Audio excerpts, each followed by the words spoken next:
దేవుని నామానికి మహిమ కలుగును గాక. ఈరోజు దేవుని వాగ్దానం కీర్తన గ్రంథం 90వ అధ్యాయం 14వ వచనం.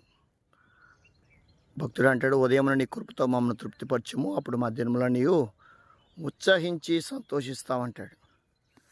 దేవుడు ఉదయమునే తన కృపతో మనల్ని జ్ఞాపకం చేసుకోకపోతే మనం ఏమీ చేయలేం.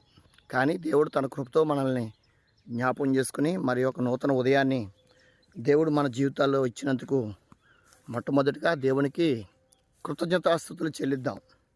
ఎందుకంటే దేవుడు తన ప్రియులు నిద్రించుచుండగా దేవుడు వారికి ఇచ్చుచున్నాడు అని దేవుని లేఖనాలు సెలవిస్తున్నాయి. మనం ఆయన పిల్లలం, ఆయన మేపే గొర్రెలం. కాబట్టి నిత్యము దేవుడు మనల్ని జ్ఞాపకం చేసుకుంటాడు.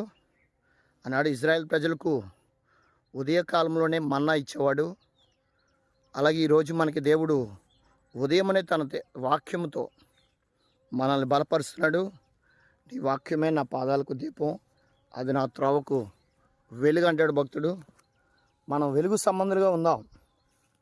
మన దినంలోని ఉత్సహించి సంతోషించాలంటే దేవుని వాక్యాన్ని అనుదినము ధ్యానిస్తూ దేవునికి ప్రార్థన చేసుకుంటూ దేవుని చిత్తానుసారంగా మనం ఏది అడిగినా దేవుడు మన మనవి ఆలకించి మనకి మేలు చేస్తాడు. అందుకే బైబిల్ చెప్తుంది కదా, మేలు కలగాలని మా దేవుని ఆశ్రయించు వారందరికీ కూడా మా దేవుని హస్తము తోడై ఉందంటాడు. అలా దేవుని కృప మనం ఎన్నంటే ఉంటుంది. కృపకు మూలమగు ఆత్మను మనం తిరస్కరించకుండా మన జీవితకాలం అంతా దేవునిలో సంతోషిద్దాం. ఎందుకంటే భక్తుడు అంటాడు, మరలా చెప్పుదును సంతోషించుడి అంటాడు. దేవుని వాక్యాన్ని మనం అనుదినం వినాలి, అనుదినము చదవాలి, దేవునికి ఎల్లప్పుడూ ప్రార్థన చేయాలి. అప్పుడు దేవుడు మన ప్రార్థన విని మనకు మేలు చేస్తాడు. ఇక్కడ భక్తుడు అంటాడు కదా, ఉదయం నీ కృపతో మమ్మల్ని తృప్తిపరచు, అప్పుడు మా దినంలో నీవు మేము ఉత్సహించి సంతోషిస్తామంటాడు. అలా సంతోష భర్తలుగా ఉండాలంటే దేవునిలోనే సంతోషం ఉంది. భక్తుడు అంటాడు, నా హృదయం ప్రభువునందు ఎల్లప్పుడూ ఆనందిస్తుంది అంటాడు. లోకంలో మనకి దుఃఖం కలుగుద్దేమో కానీ దేవుళ్ళో ఉంటే మనకి నిత్య సంతోషం మన తలల మీద ఉంటుంది, నిత్య ఆనందం మన తలల మీద ఉంటుంది.